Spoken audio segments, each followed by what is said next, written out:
that we had seen, it was incredible. They played versus Zubu Blaze, and they would be winning 2v3 situations with that Sivir-Sona combo. And Sona would just be like magically surviving, and Sivir would be getting double kills during a Maokai gank. So, you know, really aggressive play in that bottom lane. I definitely understand that Sona ban. Vinyl Cat was very strong in the previous matches we've seen, but Najin Sword, they're watching out, they're keeping an eye, and actually someone, if they catch Expression here, they might be able to pick someone off. They don't quite have the vision yet, though. They don't quite know he's there. But they will in a second. They see him turn the corner, though. That would be brutal. That would be quite unfortunate. They could be watching to just drop a ward. I've seen that happen sometimes where usually when you do that, I've actually seen it happen before where they drop the ward up the river entrance just to, you know, see if someone walks up there over the wall, you snare them. But not really going for that right now. I'm kind of curious what their thoughts are. If they're expecting an invade and just want to, you know, be ready to burst them. I think that's about right. But, you know, Malphite, he could also just be They might go for a late blue steal. They could. They could do that also. And we'll have to see. Yeah, Corki is actually moving on back. Still, there we go. We actually getting vision on it. Now, Malphite, he's walking on back. So it's a delayed, delayed blue. These guys want to get their positioning ward in the brush. Safe. They did get a ping down on the Malphite. They did spot at least one member. But that's all they're going to be getting here. They're going to fall on back. No invades from either team here to start off game number 1. But you do have a Song. He's actually being a little bit nosy. Oh, he's going for the Wraith. He no, just wanted to check it. He just wanted to check it. He just wanted to make sure he didn't start Wraiths. But that is very vital information, you know, where the enemy jungler is starting. Yeah. If they're going to be starting at the blue or the red, it determines ganking paths very early on. And if he was starting at those Wraiths, he could have potentially, or pretty easily stolen that and taken the big blue, and that would have really set Skarner behind. So just a quick check, and both junglers will be starting off at their blue, and it seems both of them are going to be holding on to their smite. So nice, you know, fast jungle clears for both of these champions. The wards are by the top lane, so they'll be able to kind of see what Makosa's doing, but I don't know, we'll see how that kind of progresses. So early on, though, I mean, it's still just kind of a, you know, high and dry. Hoon taking a little bit of damage from Song. You know, the danger of Katarina here in the mid, though, is that, you know, when you do farm, she is melee range.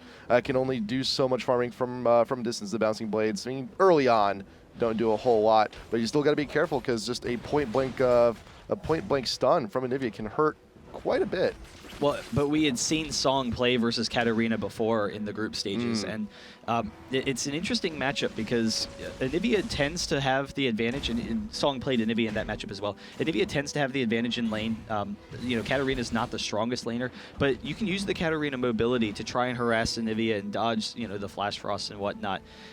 So, you know, we'll kind of see how that progresses. It can be, you know, kind of even as a result, more of a skill matchup. Mokus is still going through the jungle, does have the double buff, but actually getting a little aggressive here. Is he going to be, he's actually going to be going the long way down to bot lane. Oh, he's coming in right behind him. They're not going to have vision. He's no vision for Ezreal Lulu. The minions are going to provide a little bit so they can retreat a little bit faster than usual, but may not be enough. Flash is being forced out already. You got the fear tethers on it to the Lulu, but not going to be enough, not going to get the fear trigger, and Bang does manage to escape by the hair of his teeth. But there was a flash blown by Lulu, so still a successful gank, but I think they definitely want a little bit more from that. Well, they're also low, so it does win them the bot lane. So it is a great gank. They do get the flash, but also Ezreal and Lulu, because they don't have the best heals, they have to play a little bit defensively. Yes, they're going to use some health pots and be up and ready to go. Skarner coming in on Macnoon, though. Macnoon, can you get out of there? The flash. He is going to back off. Yep. The Ignite just barely not enough to get him. Yeah, these are still the early levels. And by barely, I mean like 300 HP. Yeah, but he should be. He's actually out of potions though, and you know, pre-4 Rumble, he does struggle. He does struggle quite a bit. Watch is actually going to have to come up here and help out just a little bit. Kill some time for Mac to actually get another level or 2, but you still have a Skarner in your midst. He's going to be going down, wandering over to mid lane. He may actually steal those Wraiths. It looks like he will. His smite is up also. Might as well put down a ward. Get some vision for when Nocturne actually swoops on over. He may actually come over right now, though. He may see. He's going to realize now, damn, my Wraiths are stolen. Now we know where that sneaky Skarner is. Yeah, it's just really nice jungle presence from Skarner. You know, it's one of his big strengths is that map control. Hoon getting pretty low. Sog doesn't really have the mana to follow up, but he is going to back off. He's a little bit concerned about the Nocturne ganks in particular, so he'll be back, you know, get a nice ward or 2 so he can keep vision, but also you know, like they already have great vision, but also use the mobility that the wards will give them. And we'll kind of see what happens. Vinyl Cat, the snare from Kane, it does land, but they will be able to back off. And so Ezreal Lulu is a common lane that we've seen a lot in the past. You know, the Lulu gives Ezreal a little bit more pushing power, which he kind of lacks early on, but it still is really strong at dueling and really excellent harass. So we'll kind of see how bot lane's working. But right now, Prey and Kane have a slight advantage because of that Nocturne gank early on. Yeah. And you see it's still even in CS, so it's, you know, they haven't really taken full advantage of it, but it's a nice even matchup right now. Yeah, but they're going up against a Zyra, which is still a very aggressive support in her own right. They do see him in the brush. Yeah, that ward is going to spot him out, but he's actually going to, he's still going to go in anyway. He sees the defensive movement coming in from Sword, and there you go. That should be a telltale sign that, by the way, that brush is warded. But he's still sticking around. Does get a little bit of Glitter Lance harassed down onto Prey. He's just zoning them. They can't do anything right now because he's sitting there. It's really, you know, kind of shutting them down in that lane. Meanwhile, up top lane, Rumble getting a little bit too big for his britches. Here comes Katarina looking for the assist, looking for the kill. McNoon going through the brush, not quite 6 yet. Katarina with the Shunpo grabbing up that first blood. And that's something that we had talked about in Champ Select. Hoon, he really likes to roam a lot of times. You know, we've seen him play TF in the past in OGN, and he'll even go for TF ganks at like level 3 before he gets his ultimate. Yeah. You know, Zillion in the group stages of this, we saw him play some. And so he really likes to be all over the map and, you know, get that pressure. Kane gets the snare. Bang is kind of low, and actually he's going to be taking some damage, but he turns into Kane. There's the kill, but Bang is going to go down as well, so it's a support for the AD. And Prey's really close to finishing it off, gets the double kill. And that's a really nice turnaround for them there. That's going to be, and Sword was already in an advantageous position down bot lane. That's just going to soar it even further. That's never something you really want on the enemy AD. Just an easy double kill like that. That's kind of like what we had seen from Shield with the Sivir Sona lane against the Zubu Blaze. It was the same situation. They would go in for some quick aggression, and then it would turn around against them. And I don't know, just using the damage that Zyra has as a support, and then putting the pressure on to Bang by focusing the AD carry as opposed to focusing the support, you know, they were able to get him low enough where Prey could come out on top. Even if they didn't get the double kill, it would have been an AD for a support exchange, and that's always to the AD's benefit. And of course, like we were mentioning before, in Zyra, these are two very aggressive supports. Yeah. We may actually see that aggression continue actually from both ends, because we can actually see Shield go a little bit tilty, wanting to try and get their advantage back, or you can just also see Sword actually going in for those aggressive vines, trying to just extend the lead even. Yeah, and both mid players, or both mid lanes getting their blue, so they'll be very safe there. Skarner actually moving up to the top, but they do have great ward coverage, and that's something when you look at a lot of the Korean teams, you notice really, you know, just strong ward coverage. And in the top lane in particular, if you watch the play style of a lot of, you know, those players, they're very safe in their play. Like, there's a lot of times I was watching McNoon in a replay the other day, and he would be very aggressive at some points, but sometimes he would just literally sit in the bush for a minute and just not even sit in lane because he didn't have vision of the enemy jungler. And they constantly try and keep vision of the enemy jungler so that they can know when they're safe to be aggressive. And then, like, the second, you know, McNoon would see the jungler bot lane, he would dive in for something, try and pick up a kill. Getting a little bit low, but Song's going to be okay there. But it would just be, you know, punctuated aggression. He would know exactly when to be safe, and then when he knows that he's in a safe position, when he knows there's stuff happening around the map, then he can press it. And Rumble versus Malphite is a lane that really that's key, because Rumble has a lot of damage. His Q in particular just destroys Malphite as the game progresses. He's going to be able to beat him 1v1. However, Malphite's burst coupled with a jungle gank is very dangerous, and it's very easy for Malphite to pick up kills off those ganks. So it's key for McNoon to be keeping an eye on that jungler and have those wards so that he knows that he's safe in that top lane. The river ward has, however, expired, but the one over by the blue is still good. But you also tell that McNoon's going for that aggressive build too. He's got the crystal and the tome. He's gonna be going for the haunting guys first, which is, you know, a little, is definitely denoting something aggressive. Usually you'll see the boots and even like a revolver to come in, just have a little bit more sustain. But having an early haunting guys, not just on Rumble, but also a lot of APs in mid, is a huge aggressive item to have very early. Yeah, no, the Haunting Guys is like key on Rumble. We've seen it for a while now, because you don't really have to worry about having an early farm, because a lot of times Rumble can be pretty weak early on, and once you get it, you know you're just gonna you know, unload on the enemy team. I mean, it really is a dangerous item, and it works very well against Malphite. He actually goes with a lot of MR, you know, because of how Rumble can beat the lane or win the lane against Malphite. So he wants that spammability. He wants to just wear him down by spamming Qs, and he actually he's moving down bottom, and they're actually going to force a fight. Skarner's coming down, Katarina's coming down, there's the Oracles. They can force this dragon, and they have a 5v4 advantage. Mokuza getting the super early Oracles. Just Oracles and the move 5 boots is all he's got. No GP10s to help supplement his income quite yet, but the dragon can definitely help that a little bit. Zyro with the vines over the wall does get the grab down onto Ezreal, but that's not going to stop him from helping take down his dragon. And there you go. Najin Shield, first dragon of the game, just forcing it out. And now with the 1K lead. Yeah, it was a very safe dragon, and you see Expression, he's actually not falling behind really in the top lane. You know, the lane, it was pushed up, so it was a really excellent timing on their part. He's able to get back in the lane right as it's hitting the turret, and he's going to catch up on some of the gold, you know, and experience that he's missing. So he's actually ahead of MacNoon at this point. And Ward dropped down for MacNoon, that'll help keep him safe, but still a really nice play for them. You know, they're able to group up, and because they're grouped up first, Anivia's in the mid lane, you know, bot lane, they're kind of split. Najin Sword was kind of split. They're not able to force that dragon. Yeah, I gotta say that I am worried about Shield's bot lane. Whenever you see the bot lane double back to grab the golems, it usually either means one of two things. Either you're pushed up too far and you want to still keep your farm up, or you feel that you're not in the best of situations and you need something to supplement your lack of farm, and that concerns me. But meanwhile, on mid, you got Mokuza. He's got the Oracles. He knows this is clear, waiting for an opportunity on Song. There he goes. He does have the flash up. He's level 6. He could get the Impale, but decides not to go for it. And the whole thing with the golems is it's just a strong strategy regardless to pick up extra farm out of the jungle.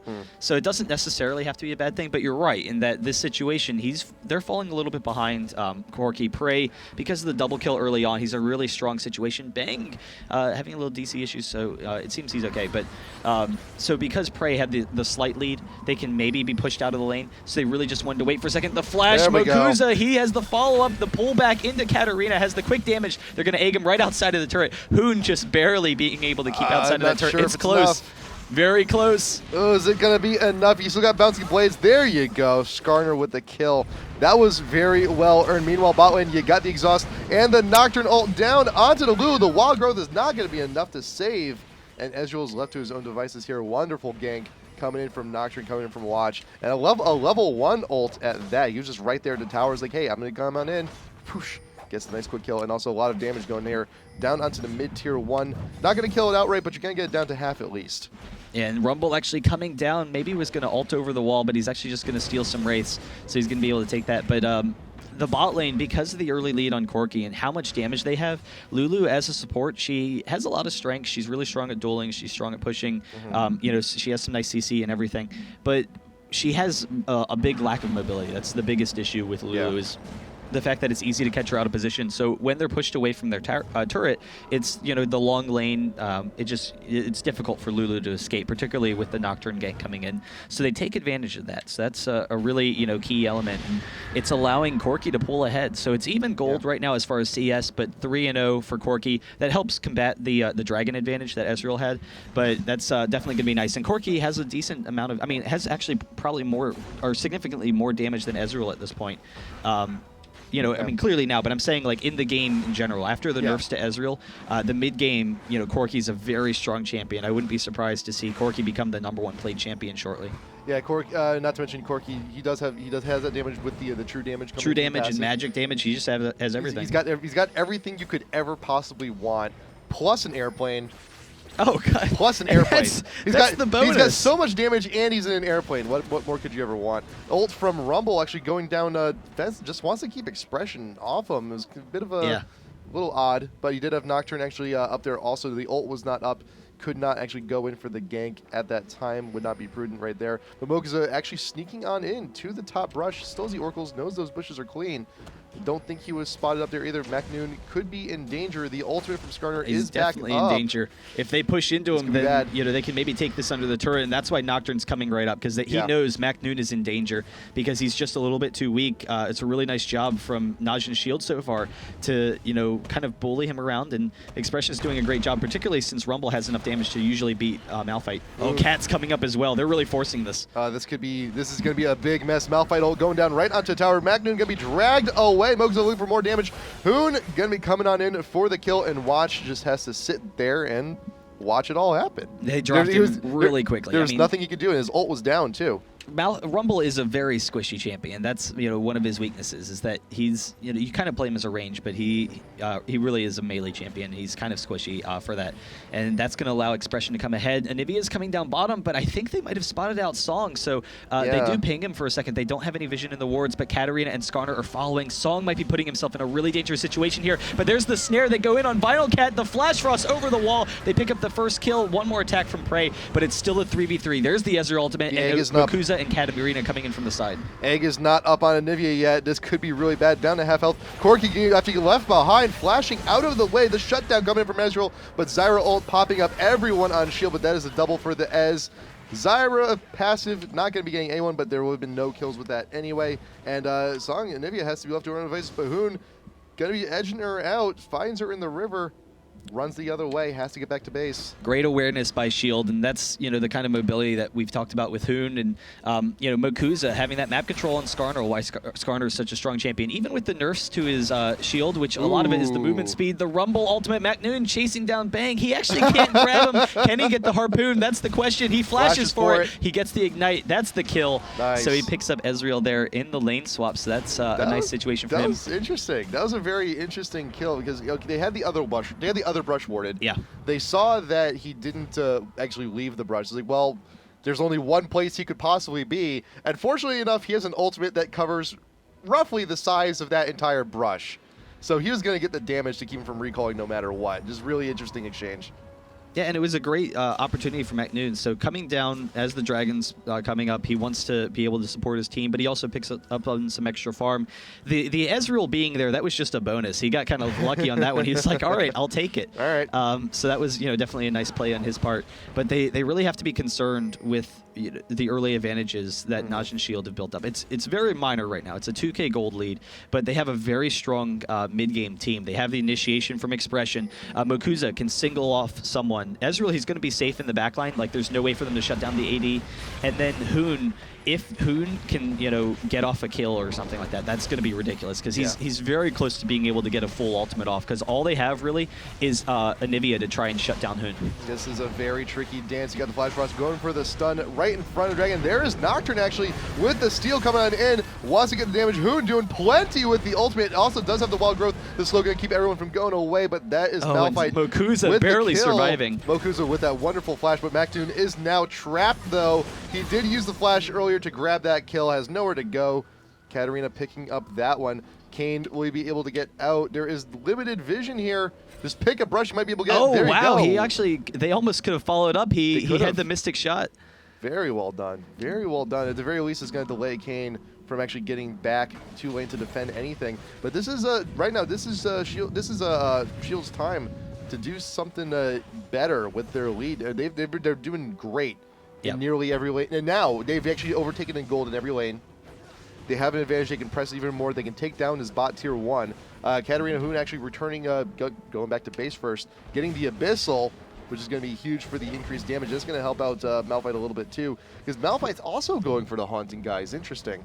Yeah, so he wants a little bit more damage, but going back to that previous fight, you saw Katarina, the only way they have to shut down Katarina really is Anivia's Flash Frost. Nocturne's Fear, it's a little bit too slow. She's going to get off the full ultimate during the Fear Tether duration. And so you saw Najin's Sword, they were coming in, and they were actually split as a team. And Rumble, he needs to be staying safe on the back line in order to deal damage, but he was actually split from the rest of his team. And that allowed Katarina, she actually ulted on top of 3 of them. She got off a full ult duration, basically. Yeah. And just, it was the split. They, Najin's Shield, they were really safe, nice compact group, whereas Sword was split in half, and it wasn't really... because they have a team that really needs to have a coordinated fight. They need Anivia and Zyra to be holding the front line. They need Corki and Rumble in the back. Rumble very close to going down, though. They're going to tower dive him again. So it's tough. They need to be able to hold that front line. Mokuza, can you actually clear the distances? Not sure quite yet, but there you go. He had to get that flamethrower. He had to get a little bit of something. throwing down the ult, but it's going to be for not Skarner grabbing the credit on that They will get kill. the mid turret as a result, so it's going to be an exchange for them. Right. Macnoon falling a little bit behind, that's not that big of a This deal. is the right play. This is the right play to Right, make. he's already had a couple of deaths, so it's he's not the most valuable guy right now. But they're able to take down the mid, and actually Corki pushing down the bot. So it's actually a good call from Najin Sword. They're able to split Rumble off. He can try and farm, but the concern is going to be the team gold is going to be great. It's going to help Rumble, but they need to make sure that they can get him enough gold to be effective in these fights, and then try and use their Anivia and Zyra to control the front line. And you see that Macnoon's also working into his own Abyssal just to try and increase that damage output, but he is still squishy. He's not really, he's taking up on the magic defense side. He's got a little bit of extra health, but as you saw there, all the health and defenses in the world do not help if you're being tower dove. But now that tower gone, it's probably not going to be happening as much. And the ultimate, though, is still going to be a huge thing for the rest of the team to move on into position and try and capture up these team fights, but we'll see where it goes from there, because right now the coordination from Shield is actually quite spectacular. You do have a Malphite going a little deep. He does not have a ward, but he's actually waiting just right in that side brush, maybe looking to catch Corki off guard. One shard. The ultimate is up. Katarina, can you close the gap? Can you get there in time? Valkyrie trying to get away, but that movement speed slow is pretty massive, and there you go. Katarina with the Shunpo getting the damage in to grab that kill onto the Corki. Yeah, they have a lot of damage. The burst damage from Rumble in particular is a really strong decision on his part, because he can shut down Corki, but he can also shut down, Malphite is strong because he can shut down Corki, but he can also shut down Rumble in team fights. And you kind of look at Rumble, he usually has decent damage, but Shield right now, they're kind of tanky. Like, who is Rumble going to take down in a fight? He doesn't have enough burst damage to take down Malphite. He has a decent amount of MR. Katarina has too much mobility and MR. Skarner's generally too tanky. Ezreal has enough mobility that he's never going to be touched by Rumble. Ezreal's really great versus Rumble because of that mobility. So it's kind of like, all right, who is Macnoon going to be targeting? And then they have to deal with the fact that Expression can just force a fight and almost insta-kill someone. And having that burst damage, that haunting guys on Malphite, it really sets up Katarina effectively. Right. But right now, though, the big pin cushion on Shield is Lulu. I mean, she was abused down the bot lane.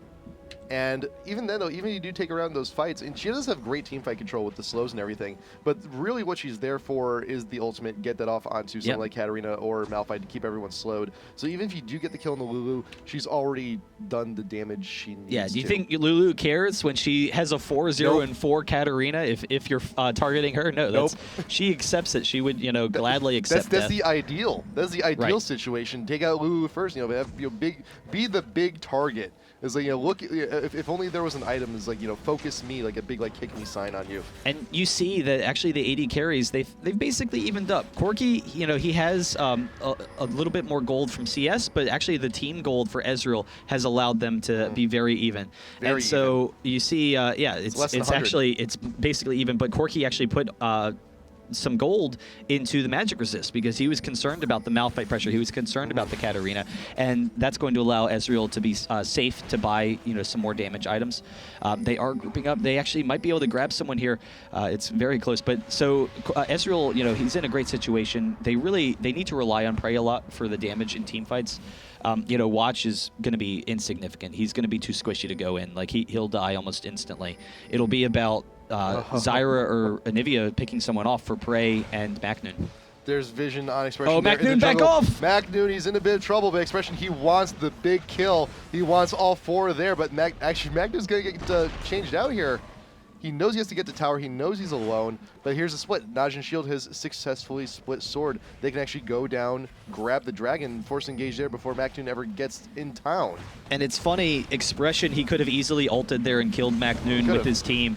But you saw, he's like, all right, one kill for my Malphite ultimate. At this point in the game, it's not worth it to him. Right. Earlier on, yes, but, they know they already have an advantage. Oh, well, there it goes right there. Never mind. He knows that they've backed off. They already have the dragon now. But still, I think before the dragon was down, he wanted to save the ultimate for the dragon fight. If they came down, he would still have it available. But now that now the dragon's done, they go for it. They continue their gold lead. Yeah, the bigger punishment of than death is to actually watch dragon actually be taken and feel helpless and know you cannot do anything about it. So Shield grabbing that, extending their lead. 5K gold lead now at the moment, looking for the 25th minute. Rumble, Macnoon actually returning back up to the top lane, wants to get some of his farm on. He needs to catch up. He needs to catch up huge because he's 2k behind right now in terms of his lane opponent, Malphite. Malphite actually really starting to tank up. He's got the Sunfire Cape. He's got magic resist for days right now. A little absurd, right? A little absurd, this Malphite. Yeah, he's really strong. Expression's done a great job so far this game. He's, greatly outpacing Macnoon, partially because of what he has brought to his team. Najin Sword, though, they have a great situation where they can stall off pretty effectively because of the control that Anivia and Zyra give them to team fights. And we've seen some ridiculous stalls in the past. CLG versus EU versus Moscow 5 is the one that comes to mind. I don't remember exactly which tournament, but there was a game where the CLG EU was down like 30k, and with the Anivia for Froggen, they were able to stall off for like half an hour until they came back to win. But I don't know, so that's going to be a nice situation for them if they can bait out the Malphite ultimate. That's the key. They need to be able to bait out the Malphite ultimate, because if Malphite can't get his damage, then Katarina's maybe going to be a little bit scared to go in, and then Katarina quickly drops off on some damage. Skarner, though, he's coming up. He wants to see if he can grab someone. The vines from Zyro actually keep him still, but Vinylcat actually caught off over on the outskirts. Corki getting some free damage down there. But the thing is, though, you saw Malphite, he was up on his own, farming, pushing top lane, and you saw Sword was like... Oh, song over the wall. So nothing going to be grabbing off there. But yeah, they're like, do we want to engage on Malphite? If we engage on Malphite, the rest of the team's going to come on up and smash us. They're just running in circles, undecisive on what to do, and Sword just returns back to lane. It's like, you know what?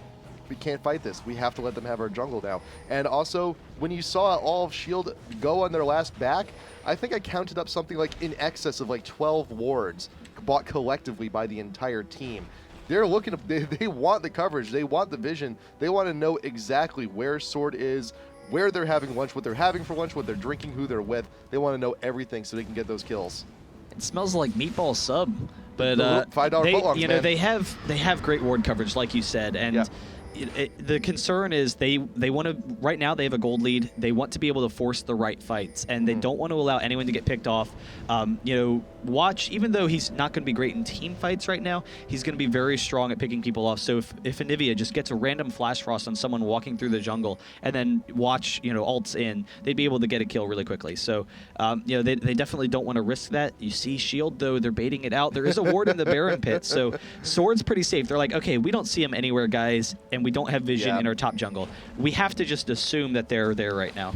Whoever's the Anivia wall. Song knows they're setting up there. Whoever's out in front, and there you go. I think just a hair vision. The flash over the wall. Expression coming with the ultimate again. 3 members of Sword. They want them dead. Here comes Zyra ult. Only going to get the pop up on one. Macnoon going down first once again. Rather unfortunate. And that is the cue. That is S.H.I.E.L.D. They're actually doubling on back. They know that Sword is low, and they know they can force the Baron at this point. They can probably just outright take it if they want to. Well, they're fortunate. Sword is fortunate they didn't lose any more guys, because Prey was down in the bottom lane, and they were all pretty low, but S.H.I.E.L.D. not pressing it. That was a really safe play on their part. They picked up the kills that they had. Then they know Sword has a team that's really great at kiting, that's really great at just backing off and using the CC from both Zyra and Anivia to shut down the push and maybe catch someone out of position or the turret. So rather than continue to force the fight, they took their one kill. Yes, it was a major effort for them to get it.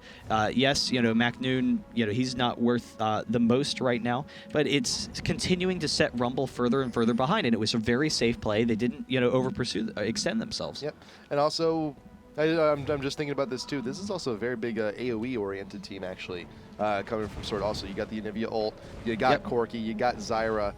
In a tight, confined space like the Baron pit, that can actually be pretty brutal. Yeah, and they don't have the best damage for Baron. It's really only Ezreal. He's the only one that deals damage. Malphite, he's pretty insignificant. They'll be able to tank it fairly easily with the shield from Lulu, with Malphite shield, with Skarner shield. So they'll be able to keep pretty high health, but they do have to watch out that they don't get caught. And that's why they're not pressuring the Baron right now, even though it's pretty late, even if they can get one kill, because they know that it's still not the safest prospect. So just very safe play from S.H.I.E.L.D., just slowly whittling down on Sword. They know how strong Sword is. They know that at any point in time, if they give Sword any sort of edge, if they give him one edge, Sword's just going to take everything that they can get. So they want to make sure they don't give up any opportunities. Yeah. Well, they could just give him. They could give him the Lulu. We've already Lulu doesn't matter at this point. I don't know. They can get away with losing Lulu, but anyone more than that though could be really dangerous. Could be really risky. Yeah, so just continuing to play safe. They are actually going for it now. So they have the pink ward, and they have vision. They're able to force this. Kane, he actually gets the vision over the wall. The rest of them are coming. Rumble's a little bit behind, but they'll probably back off now, see if Expression can get and engage on anyone. Song does throw off the Anivia wall, so kind of a little bit of a stalemate here, but the stalemate, it does kind of favor Shield. Hoon is out in front, though. The Vines could actually be bad. There's the Rumble going down right in the entrance of the pit. Hoon is far away from the rest of the team, and there goes the stun. Zonia's very well done. Nice Malphite ult to the back line, getting the quick kill onto Zyra. Uses up the passive. Mokus is still not going down off that one. There's a shutdown down in Katarina. It had to happen eventually. Prey very much slowed. This is going to be a slow going skin out. The Anivia goes down also. Double kill for the Ezreal. Macnoon has to run. Nocturne is off, way off the map there. But that is Shield, though, with a very successful fight, 3 for 1, and they're going to be pushing in on a turret for this one. Again, a lot of it goes back to how are they going to deal with Katarina, because, I mean, yes, they have the Zyra ultimate, the Nocturne, fear, but it's not enough. Really, the only fast disable they have is Anivia, and so Katarina, in the middle of their team, got off a full ultimate, and then Zonia's, they weren't able to kill Hoon fast enough, and it really, even though initially they caught Hoon out of position, like, that's their ideals. They're like, all right, we can, pick off Katarina. They weren't able to take him down fast enough. They weren't able to chain the CC to kill him. And as a result, it kind of set them up for, the counter engage from Expression, where he's able to come in and, pick up a couple of kills there. And I don't know, it was really kind of dangerous. They need to be able to burst down Katarina, so they need to be building damage right now, even though I'm sure they would like to be building a little bit more survivability against some of the AoE from Shield, but they need to make sure that they have enough damage to insta-kill someone like Katarina if they can pick Hoon off. But that's the thing, though. Hoon now has the Zonias. It's a little bit late. Yeah. And even then, that also leaves a possibility Hoon can just go dive straight onto the Shunpo and get the Zonia's bait. It's like bait out an ultimate or two or something, like force Zyra to ult, force the flat, force the stun away from him. And they all clump onto him and sets up Malphite perfectly. It's wonderful. It's a wonderful, wonderful plan. And yeah, I mean, it's just really too late to do anything about it. It's like that Zonia is the huge key. Like once you get that in a team setup like this, with the ultimates that pair up so well, I mean, it should theoretically be a done deal. But the Baron is still up. You still have a great AoE coming from Sword. If they can manage to catch Katarina off guard with the Zonia, with the trigger finger not on the Zonias, that could be huge. But for now, they are still on the defensive. They still have an 8K disadvantage sitting here, all gathering up in mid lane. And Macnoon, I'm still concerned about him now that his disadvantage is now extended to 3K. That's a lot of damage that we're missing out on. He still doesn't have it. Watch trying to force the fight, though, goes in. Ezreal's not there, so they can maybe force this. You got Hoon. He is exhausted over on the side, but that is done. Malphite ult. Again, 2 members of Sword right there in the back line. There's the Zonias, as we mentioned before. Oh, and Bang's going to clean up. Gonna be going on down, but Katarina, can you actually make something here? Flashing on over. Macnoon going the wrong way. Double kill for the Ezreal. Koren going to be going down. Expression still leading the front line. Ezreal Mystic Shot going to be taken down to Zyra. Oh, he's going to get the Quadra. Can he get it? Hoon very low. Minion's going to be taken out, but there's the Quadra for the Ezreal. Very well done. That is also the ace for Najin Shield. They're going to be pushing on This up. might be a surrender. That was the desperation effort. They sent. They knew that Ezreal was bottom. They sent Nocturne in. They were just like, all right, let's force the fight. There it is. It is the surrender, actually. So they force the fight when Ezreal's not there because they want to see if they can just, see what they can do, pick someone off. But you saw Shield. They were able to retreat pretty effectively, buy some time until Ezreal got there. And because everyone was low, Ezreal was able to turn it around. And they just really didn't have enough damage. Najin's Sword didn't have enough damage because of their gold deficit to take down some of the members of Shield. And I think that was good recognition on Shield also. See, they look at the lineups like, okay, who here can do the most? Who here will really hurt and damage if they're denied farm, if we kill them with it? Well, Rumble. He's the biggest pick. He's the biggest one. And you saw the repeated aggression on him there in the top lane. You saw the kills come in. You saw the early tower dives, and it shows. He was at a 3K disadvantage in terms, going up against that Malphite, and the lack of damage shows. All he had the Abyssal, Haunting Guys, and a Revolver. And for a Rumble, past 33 minutes, that's pretty poor. Yeah, usually Rumble's actually an even lane matchup against Malphite, but they really did a nice job pressuring him. Expression was moving in and out of the lane and able to take a number of advantages. He was great with his team. You see, there was only 8 kills the entire game for Najin Sword. They weren't able to pick people off. Shield, they were kind of dictating the pace of the game the entire time and really effectively taking that for a win. Bang was incredibly strong in that bottom lane. Ezreal still very strong despite the nerfs, and that's something that we've talked about in the past. And I expect we'll continue to see that, is the fact that even though Ezreal now isn't like just the most dominant force in lane like he used to be, because his W is ridiculous. Essence Flux for lane harass was absolutely insane. He's still going to be incredibly powerful because he has the mobility that a lot of other ADs lack. Yeah. So that mobility in team fights, really allows him to be a very safe pick, but also allows him to clean up. But you did see, though, that Lou and Ezreal were hurting. They were hurting quite a bit during the beginning parts of the game, having to double back, grab those golems. A lot of kills going on to Lulu early. She was pretty much, she was pretty much a sacrificial lamb for most of the fight, and that actually gave Prey a pretty decent lead early on. But once the team fight started, and you realize, well, Rumble, he can't pull his weight anymore.